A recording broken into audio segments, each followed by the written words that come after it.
தாய்ப்பால் கொடுப்பதின் முக்கியத்துவத்தை பற்றி நிறைய விஷயங்களை நம்மக்கிட்ட டாக்டர் ராதா அவர்கள் பகிர்ந்துக்கிட்டு இருக்காங்க. தொடர்ந்து பேசலாம். மேம் சொல்லுங்கள், தாய்மார்கள் பால் கொடுக்கறதுக்கு முன்னாடி எவ்வளோ ஹைஜீனிக்காக இருக்கணும்?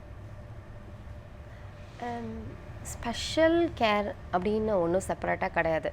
நார்மல் பாத், ரெகுலர் பாத்து, ப்ளஸ் அவங்களுக்கு உடம்பு சரியில்லைன்னா அடிக்குவேட் ட்ரீட்மெண்ட்டு, அதுதான் தவிர நிறைய பேர் பால் குடிக்கிறதுக்கு முன்னாடி உட்காந்து பிரெஸ்ட்டை க்ளீன் பண்ணிகிட்ருப்பாங்க, தொடச்சிட்ருப்பாங்க. அந்த இதெல்லாம் ஸ்பெஷலாக எதுவும் அவங்க பண்ணணும்னு அவசியம் இல்லை.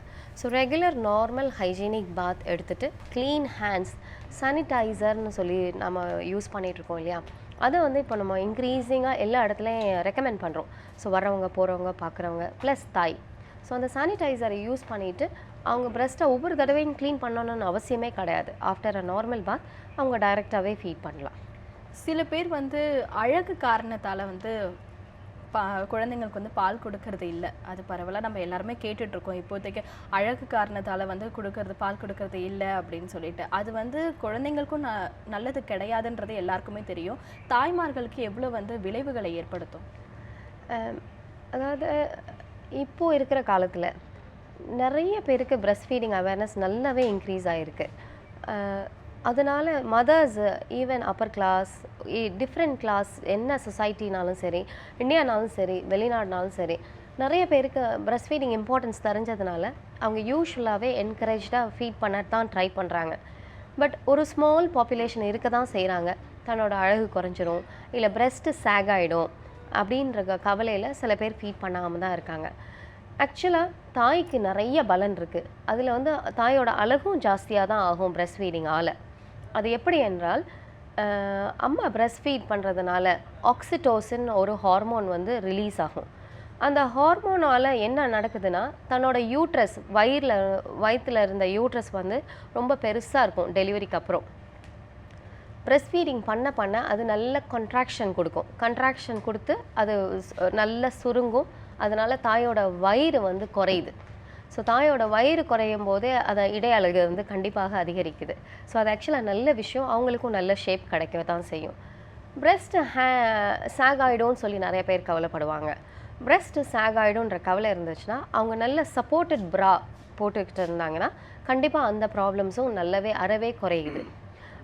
பிற்காலத்தில் தாயோட risk for breast cancer, ovarian cancer அதெல்லாம் நல்ல குறைவு இருக்கிறதுனால அந்த நன்மைகளை நினச்சி கண்டிப்பாக ஒருத்தர் ஃபீட் பண்ணணும். பிரெஸ்ட் ஃபீடிங் சமயத்தில் தாயோட உடல் எடையும் குறையும். ஏன்னா குழந்தை அந்த தாயோட எனர்ஜியை யூஸ் பண்ணிக்கிட்டே இருக்கிறதுனால ரஃப்லி அபவுட் 750 கேலரிஸ் போல் mother is burning by breast feeding. So these are definitely useful tips and some of them are not aware. சரி, நிறைய பேருக்கு அது தெரியறதில்ல. இதெல்லாம் பண்ணினாங்கன்னா தாய்க்கும் நல்ல பலன், ப்ளஸ் குழந்தைக்கும் நல்ல பலன். அது மட்டும் இல்லாமல் பிரெஸ்ட் ஃபீடிங் பண்ணும்போது அதுவே ஒரு இயற்கையான கான்ட்ராசெப்ஷன். அடுத்த குழந்தை பிறக்க விடாமல் தவிர்க்கிறதுக்கு அது ஒரு நல்ல கான்ட்ராசெப்ஷன். ஸோ அவங்க கண்டிப்பாக மருந்தோ மாத்திரையோ சாப்பிட்டு கான்ட்ராசெப்ஷன் இல்லாமல் இது ஒரு நல்ல கான்ட்ராசெப்ஷன் கூட. ஸோ நிறைய வகையில் தாய்க்கு பெனிஃபிட்டு தான். தாயோட பியூட்டியையும் அதை அஃபெக்ட் பண்ணுறதா இல்லை. குழந்தைங்களுக்கு போதிய பால் கிடைக்கிறதுக்கு தாய்மார்கள் என்ன மாதிரியான உணவுகள்லாம் எடுத்துக்க கூடாது? எப்பொழுதுமே தாய் என்ன சாப்பிட்றாங்களோ அது ஒரு 1%, 100% தாய்ப்பால் வெளியில் குழந்தைக்கு கிடைக்கும். சரியா? ஸோ இது சாப்பிடக்கூடாது, அது சாப்பிடக்கூடாது, பத்தியம் அப்படின்னு சொல்லி நிறைய பேர் சொல்லுவாங்க. ஸோ அந்த அளவுக்கு ஸ்ட்ரிக்டாக பத்தியம் இருக்க வேண்டிய அவசியம் கிடையாது. ஆனால் சில சாப்பாடு தான் குழந்தைக்கு சேரலை அப்படின்னு தாய் நினச்சா கண்டிப்பாக அதை நிப்பாட்டே ஆகணும். நான் கொஞ்சம் நேரத்துக்கு முன்னாடி சொல்லல பூண்டு நல்லது அப்படின்னு சொல்லியிருந்தேன். பால் உற்பத்தி ஆகிறதுக்கு பூண்டு நல்லதுன்னு சொல்லியிருந்தேன். அதே பூண்டு ஜாஸ்தியாக சாப்பிட்டா அந்த பூண்டோட ஸ்மெல் பாலில் அட்லீஸ்ட் ஒரு 2 ஹவர்ஸுக்கு நிலச்சி நிற்கும். ஸோ அந்த குழந்தை ரொம்ப ஸ்ட்ரகிள் பண்ணுது, அம்மா பூண்டு நிறைய சாப்பிட்டுட்டு கஷ்டப்படுறாங்கன்னா அதை கண்டிப்பாக குறைச்சிக்கணும். நிறைய விஷயங்கள் பாலுக்கு நல்லதுன்னு நாம் நினச்சதே அதே விஷயங்கள் குழந்தைக்கு பிரச்சனை கொடுக்கக்கூடிய வாய்ப்பும் இருக்குது. பால் நிறைய குடிப்பாங்க. நிறைய மதர்ஸ் என்ன செய்வாங்கன்னா, தனக்கு பால் நல்லா உற்பத்தி ஆகணுன்றதுக்காண்டி நிறைய கவுஸ் மில்க் குடிப்பாங்க. பேக்கெட் பால் ஒரு நாளைக்கு 5 கிளாஸ் குடித்தேன், 6 கிளாஸ் குடித்தேன், பயத்தில் குழந்தைக்கு பால் பத்தாமல் போயிடுமோன்னு சொல்லி நிறைய குடிப்பாங்க. ஸோ டெய்ரி ப்ராடக்ட்ஸ் அப்படின்னு சொல்லுவோம். பால், தயிர், சீஸ், க்ரீம், இதெல்லாம் டெய்ரி ப்ராடக்ட்ஸ். இந்த டெய்ரி ப்ராடக்ட்ஸ் என்ன செய்யும்னா குழந்தைக்கு வந்து வயிற்று வலி கொடுக்க ஆரம்பிச்சிடும். ஸோ அளவுக்கு மீறினா அமிர்தமும் நஞ்சு அப்படின்ற மாதிரி எல்லாமே தாய் வந்து அளவாக எடுத்துக்கணும். இது எடுக்கக்கூடாது அது எடுக்கக்கூடாதுன்னு கண்டிப்பாக கிடையாது. பட் எல்லாமே தயவுசெய்து அளவாக எடுத்துக்கோங்க. ஸோ பாலே வந்து குழந்தைக்கு சில நேரம் சேராது, வயிற்று வலி தரும், வயிறு ஊதி போகலாம் குழந்தைக்கு, சில நேரம் லூஸ் மோஷன் வரலாம், நிறைய அழுகை கொடுக்கலாம். ஸோ அதுவும் கன்ஃபியூஸ் ஆகிடுவாங்க, ஐயோ அழுது பால் பத்தலை போல் அப்படின்னு திருப்பி மேலே மேலே குழந்தைக்கு பால் கொடுக்க ட்ரை பண்ணுவாங்களே வெளியில், எதனால் குழந்தை அழுகுதுன்னு யோசிக்க மாட்டாங்க. ஸோ அதிக பால் கொடுக்குறது, தாய் பால் குடிக்கிறதும் நல்லதில்லை, கார்லிக் அதிகமாக சாப்பிட்றதும் நல்லதில்லை. மீன் வகைகள் வந்து சாப்பிட்டா குழந்தைக்கு வந்து நல்லது. ஆக்சுவலாக பால் உற்பத்தி ஆகும் ஜாஸ்தியாக, சுறா மீன் அப்படின்லாம் சாப்பிட்டாங்கன்னா உற்பத்தி ஆகும், பால் உற்பத்தி ஆகும். அது போக அதில் உள்ள ஒமேகா ஃபேட்டி ஆசிட் கண்டென்ட், அந்த ஃபிஷ்ஷோட ஒமேகா ஃபேட்டி ஆசிட் கண்டென்ட் தாய்ப்பாலில் உள்ள ஒமேகா ஃபேட்டி ஆசிட் கண்டென்ட்டையும் அதிகரிக்கும். அதனால் குழந்தைக்கு என்ன பலன் என்றால், அந்த குழந்தையோட மூளை வளர்ச்சிக்கு அந்த ஊட்டச்சத்து தேவை, அந்த கொழுப்பு சத்து வந்து குழந்தையோட மூளை வளர்ச்சிக்கு தேவை. ஸோ அந்த மூளை வளர்ச்சிக்கு தேவை, அதனால் அந்த குழந்தையோட ஐக்யூ ஜாஸ்தியாகும். இது வந்து இந்த ஃபிஷ்ஷோட பெனிஃபிட். இதே ஃபிஷ்ஷை ஜாஸ்தியாக சாப்பிட்டாங்கன்னா, இப்போ இந்த ஃபிஷ்லெல்லாம் மெர்க்யூரி கண்டென்ட் ஜாஸ்தியாகுதுன்னு சொல்கிறோம் இல்லையா, சீலேருந்து ஓஷன்லேருந்து வர ஃபிஷ்லெல்லாம் வந்து அந்த மெர்க்யூரி கண்டென்ட் ஜாஸ்தியாகிறது. அந்த மெர்க்யூரி கண்டென்ட் குழந்தைக்கு நல்லது இல்லை. ஸோ எல்லாமே அளவோடு சாப்பிட்றது ரொம்ப முக்கியம். இப்போது பெரும்பாலான குழந்தைங்களுக்கு வந்து இந்த சளி பிடிக்கிறது வந்து மேஜர் இஷ்யூவாக இருக்குது. குழந்தைங்க இப்போ பால் கொடுக்குற அம்மாவுக்கு வந்து கோல்ட் ஆச்சுன்னா குழந்தைங்களுக்கும் வந்து கோல்ட் ஆகுன்ற ஒரு தகவல் இருக்குது. இது எந்த அளவுக்கு உண்மை? நான் சொன்னேன் இல்லையா, அம்மாவுக்கு என்ன செஞ்சாலும் குழந்தை மேலே ஒரு சின்ன இன்ஃப்ளூயன்ஸ் இருக்க தான் செய்யும். ரொம்ப முக்கியமாக என்ன தெரிஞ்சுக்கணுன்னா, அம்மாவுக்கு உடம்பு சரியில்லைன்னா, அதாவது சளியோ அம்மாவுக்கு லூஸ் மோஷனோ ஜுரமோ இருந்தால் பால் கொடுக்கலாமா டாக்டர்? அதான் ஃபஸ்ட்டு கேள்வி. கண்டிப்பாக கொடுக்கலாம். ஏன்னா பால் மூலமாக அந்த குழந்தைக்கு சளி போக போகிறதில்ல, அந்த பால் மூலமாக அந்த குழந்தைக்கு லூஸ் மோஷன் இன்ஃபெக்ஷன் போக போகிறதில்ல. எப்படி அந்த குழந்தைக்கு லூஸ் மோஷனோ சளியோ பிடிக்கக்கூடிய வாய்ப்பு இருக்குது கண்டிப்பாக. அது எப்படி இருக்குன்னா, அம்மாவுக்கு உடம்பு சரியில்லைன்னா மூக்கிலேருந்து சளி ஊற்றுச்சு அப்படின்னா, அம்மா இருமுறாங்க அப்படின்னா அந்த இருமல் வெளியாகவும் அந்த மூக்கிலேருந்து சளி குழந்தை மேலே பட்டால் வெளியோ, இல்லைன்னா அவங்க கையில் சளி இருந்திருக்கலாம், மூக்கை தொடச்சிருந்துருக்கலாம், அப்படியே குழந்தைய தூக்கியிருக்கலாம். அப்போ இருந்தால் அந்த கிருமி அவங்க கையில் இருக்குது, அந்த மூக்கில் இருந்த சளி வெளியில் வருது, அவங்க இருமல் வெளியில் குழந்தைக்கு போகுமே வெளியில், கண்டிப்பாக பால் வெளியே போகவே போகாது.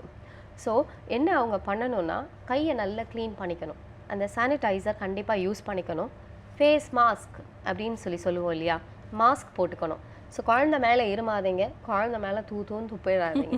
அதனால் அது ஒன்று தான் முக்கியமே வெளியில். லூஸ் மோஷனும் அதுவே தான். ஸோ ஹேண்ட் ஹைஜீன் இதுதான் most important. Milk will give protection. So தாய்ப்பாலால் குழந்தைக்கு பாதுகாப்பு மட்டுமே கிடைக்கும். இந்த மில்க்லேயே வந்து மெச்சூர்ட் மில்க் அப்படின்னு சொல்லிட்டு ஒரு 3 விதமான மில்க் இருக்குது, அதை பற்றி சொல்லுங்கள் மேம். எஸ், மில்கில் 3 விதமான மில்க் இருக்குது. 4 milk, middle milk and hind milk அப்படின்னு சொல்லுவோம். 4 மில்க் அப்படின்னா முன்னாடி, ஸோ இனிஷியேட் பண்ண உடனே, ஃபீடிங் இனிஷியேட் பண்ண உடனே வர பால் வந்து 4 மில்க் அப்படின்னும். அந்த 4 மில்க் வந்து தண்ணியும் சர்க்கரையும் நிறைஞ்சது.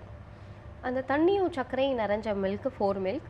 பின்னாடி வர மில்க் வந்து கொழுப்பு சத்து நிறைஞ்சது, so fat rich milk. So hind milk is rich in fat. இப்போது இது ரொம்ப அவசியம், இது எல்லோரும் தெரிஞ்சுக்கிறது ரொம்ப அவசியம். எதனால் இது அவசியம் அப்படின்னா, குழந்தை வந்து ஃபீடிங் பண்ணையில் தாய் ஒழுங்காக ஃபீட் பண்ணும். அது எப்படின்னா, அழுது டாக்டர் 5 நிமிஷம் சக் பண்ணிச்சு அப்புறம் தூங்கிடுச்சு, திருப்பி 1 மணி நேரத்தில் திருப்பி அழுது டாக்டர், திருப்பி 5 மினிட்ஸ் சக் பண்ணிவிட்டு தூங்கிடுச்சு. ஸோ இந்த வெறும் 5 மினிட்ஸ் சக் பண்ணும்போது ஆரம்பத்தில் வெறும் 4 மில்க் தான் போயிருக்கலாமா இருக்கலாம். ஸோ வெறும் சக்கரை தண்ணி தான் போயிருக்கும் குழந்தைக்கு. அந்த சக்கரை தண்ணியால் குழந்தைக்கு லூஸ் மோஷன் ஜாஸ்தியாக போகும். ஸோ சக்கரை கண்டென்ட் தான் லூஸ் மோஷன் வரும். ஸோ எல்லோரும் நிறைய மதர்ஸ் பார்த்துருப்பாங்க, ஃபீட் பண்ண உடனே குழந்தை லூஸ் மோஷன் போகுது, அது நார்மல். ஏன்னா அந்த 4 மில்கில் இருக்க சுகர் வந்து டவால்னு வந்து பாப்பாவுக்கு அந்த மோஷனை ரிலீஸ் பண்ணிவிடும். அது ஒரு சவுண்டோட தண்ணியாக முறையாக மோஷன் போகும். ஸோ அது நார்மல், அது அக்செப்டபிள். ஸோ ஆனால் என்ன தாய் பண்ணணும்னா, கண்டினியூஸாக ஒரு 10 to 15 மினிட்ஸ் ஃபீட் பண்ண ட்ரை பண்ணணும். இது ஆரம்ப ஸ்டேஜஸில். பின்னாடி ஒரு 4 மாத குழந்தை 6 மாத குழந்தைன்னா அது புத்திசாலி குழந்தையாக இருக்கும், 5 நிமிஷத்தில் ஃபுல் பால் பிரஸ்ட்டை எம்டி பண்ணிடும். ஸோ அது okay. So 5 minutes feeding is not wrong. அதே சமயத்தில் சில நேரம் இந்த 5 மினிட்ஸ் ஃபீடிங்கில் வந்து வெறும் 4 மில்க் தான் குழந்தைக்கு போயிருக்கும். அதனால நிறைய லூஸ் மோஷன் போய் நாப்பி ரேஷ் அப்படின்னு வர்றதுக்கு சான்சஸ் இருக்குது. ஸோ ஹைண்ட் மில்க் வரைக்கும் தாய் கொடுக்கறது நல்லது. இன்னைக்கு வந்து உலக தாய்ப்பால் தினத்துடைய ஃபஸ்ட்டு தொடக்க நாள். இன்னைக்கு நீங்கள் மக்களுக்கு சொல்ல நினைக்கிற விஷயத்த சொல்லுங்கள். பிரஸ்ட் ஃபீடிங்ன்றது ரொம்ப நல்ல விஷயம்.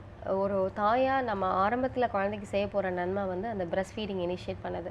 நான் சொன்ன மாதிரி தயவுசெய்து வித்தின் 1 hour டெலிவரி ஆகி 1 hourல family members, mother, doctors, nurses எல்லோரும் தயவுசெய்து அந்த பிரஸ்ட் ஃபீடிங்கை இனிஷியேட் பண்ணியே ஆகணும். அந்த ஃபர்ஸ்ட் 1 hour வந்து பேபி அலர்ட்டாக இருக்கும், அவேக்காக இருக்கும், ப்ளஸ் லேட்சிங், அதாவது அம்மாவை நல்ல சக்கிங் லேட்சிங் வந்து பெட்டராக இருக்கும். ஸோ அந்த ஃபர்ஸ்ட் 1 hourல நம்ம கேட்ச் பண்ணோன்னா நம்மளோட successful breast feeding rate much higher. So தயவுசெய்து எவ்வளோக்கு எவ்வளோ முடியுமோ வித்தின் 1 hourல பிரஸ்ட் ஃபீடிங் இனிஷியேட் பண்ணணும். அம்மா நல்ல ஹெல்த்தில் இருந்தாங்கன்னா கண்டிப்பாக 6 monthsக்கு எக்ஸ்க்ளூசிவ் பிரஸ்ட் ஃபீடிங், அதாவது தண்ணி முதற்கொண்டு கொடுக்கவே வேண்டாம், வெறும் எக்ஸ்க்ளூசிவ் ஃபீடிங் கொடுக்கணும். நிறைய காரணத்தால் குழந்தை அழலாம். அது தாய்ப்பால் பசின்னு நினைக்க வேண்டாம். ப்ளஸ் அம்மாவுக்கு தாய்ப்பால் பத்தலைன்னு தயவுசெய்து யாரும் சொல்லவே வேண்டாம். பாலே பத்தலைன்னா கூட பரவாயில்ல, அது டாக்டர் முடிவு பண்ணட்டும், வீட்டாளுங்க தயவுசெய்து சொல்ல வேண்டாம். உங்களுக்கு சந்தேகமாக இருந்ததுன்னா குழந்தையோட வெயிட் செக்கிங் ரெகுலராக போய் வீக்லி ஒன்ஸ் டாக்டர் போய் பார்த்து வெயிட் செக் பண்ணிக்கோங்க. குழந்தை ஒரு 8 times அபவ் 6 டைம்ஸ்க்கு மேலே யூரின் போச்சுன்னா தாய்ப்பால் அடிக்குவேட்டுன்னு அர்த்தம். ஸோ எக்காரணத்தை கொண்டும் பத்தலைன்னு நினைக்காதீங்க. அடிக்கொருக்கா ஃபீட் பண்ணாதீங்க. ஒரு நல்ல இன்டர்வெல் விட்டு டிமாண்ட் ஃபீடிங் நல்ல விஷயந்தான், குழந்தை அழுகைக்கு ஏற்ப ஃபீட் பண்ணுறது நல்ல விஷயந்தான். இருந்தால் கூட சும்மா 1 மணி நேரத்துக்கு ஒருக்கா 2 மணி நேரத்துக்கு ஒருக்கான்னு ஃபீட் பண்ணாமல் முடிஞ்ச அளவுக்கு 2.5 மணி நேரத்துக்கு மேலே ஃபீட் பண்ணுங்கள். இல்லைனா 3 hours ஒன்ஸ் ஃபீட் பண்ணது குழந்தைக்கு நல்லது. ஃபீட் பண்ணும்போது ஒழுங்காக ஃபீட் பண்ணணும். 5 நிமிஷம் இல்லாமல் முடிஞ்ச அளவுக்கு குழந்தைக்கு போதுமான அளவுக்கு தேவைப்பட்ட 2 பிரஸ்ட்டையும் யூஸ் பண்ணி 10 to 15 minutes ஈச் பிரஸ்ட்டில் வச்சு ஃபீட் பண்ணுங்கள்.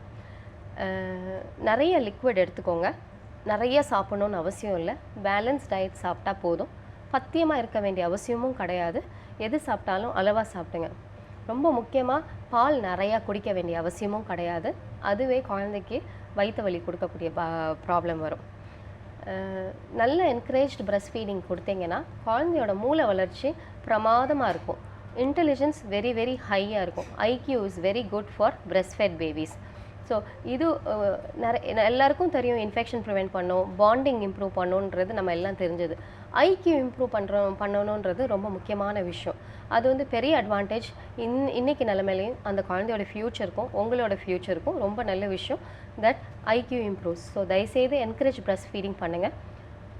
ஒர்க்கிங் மதர்ஸ்க்கு ஒர்க்கிங் பிளேசஸில் employers, institutions, organisation should definitely support the mother to do exclusive breast feeding.